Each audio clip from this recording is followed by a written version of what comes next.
Au tout début de notre ère, l'Empire romain s'étendait jusqu'au Maroc. Dans la région de Meknès, les archéologues interrogent actuellement les ruines d'une ville romaine dénommée Volubilis. Volubilis fut construite sur les ruines de cités plus antiques, puis, après le départ des Romains, elle fit le lien avec l'histoire actuelle du Maroc.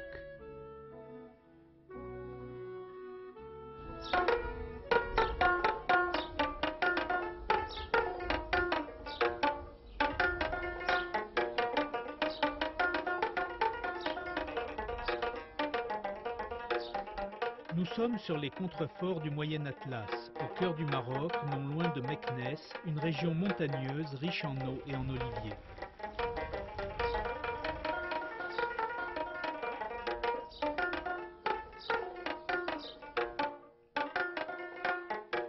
Les voyageurs qui passaient par là au XVIIIe siècle signalaient l'existence d'une antique cité en ruine que les habitants du pays appelaient le palais du pharaon. C'est le français Charles Tissot qui découvrait en 1874 que le palais du pharaon n'était autre que la ville romaine de Volubilis, la ville des liserons ou la ville au sommet d'un piton.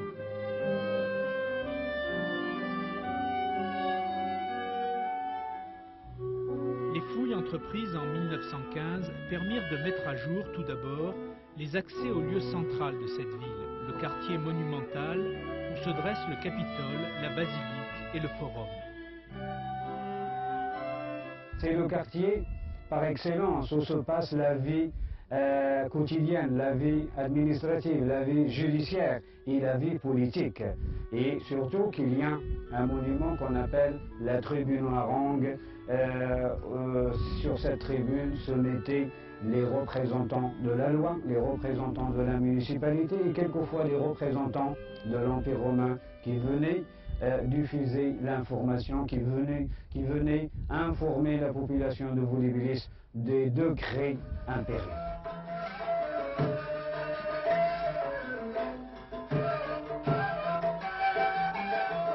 Les archéologues découvraient ensuite une douzaine d'établissements thermaux avec leur système de réchauffement et de circulation de l'eau, avec leurs salles et leurs bassins pavés de mosaïques, où certains chercheurs voient dans les motifs une parenté évidente avec les motifs des tapis berbères.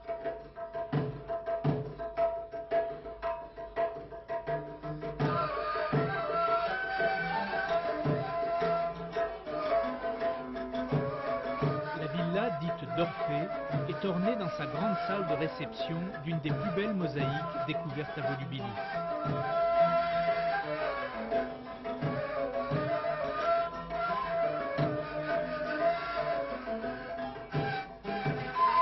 Le propriétaire de la villa était, pense-t-on, un riche commerçant producteur d'huile d'olive. L'huilerie, avec ses aires de presse et son moulin en partie restauré, révèle des méthodes de fabrication qui sont en Méditerranée parvenues jusqu'au seuil de notre époque.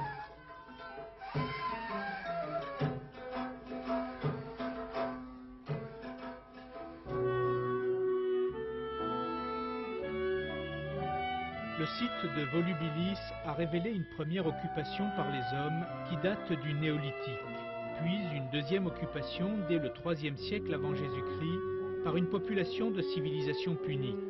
Enfin, l'occupation romaine à partir de 40 après Jésus-Christ jusqu'en 285. 285, c'est la phase de l'abandon de Volubilis, car en 285,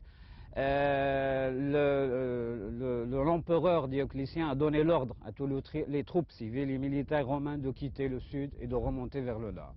Et à partir de cette phase, on parle du premier abandon de la ville de Volubilis, mais c'était un abandon partiel, car les Mauritaniens romanisés n'avaient aucun intérêt de suivre les Romains vers le nord. C'est pour cela qu'ils ont préféré continuer à vivre sur la cité de Volubilis.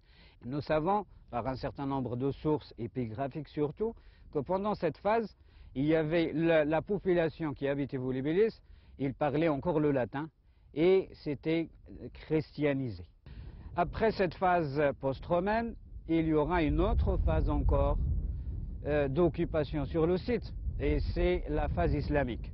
Et cette phase islamique qui va commencer d'une manière concrète à partir de l'arrivée de Moulay Idriss Ier, qui est le fondateur de la première dynastie arabo-musulmane et c'est lui qui va fonder bien sûr la première dynastie arabe et celui qui va fonder la ville de Fès qui va être le berceau des dynasties arabo-musulmanes au Maroc. Au XIIIe et XIVe siècle enfin, des populations musulmanes chassées d'Espagne se réfugieront encore une fois à Volubilis avant de se disperser à travers le Maroc et de signer l'abandon et l'oubli quasi total de ce site pendant au moins 3 siècles.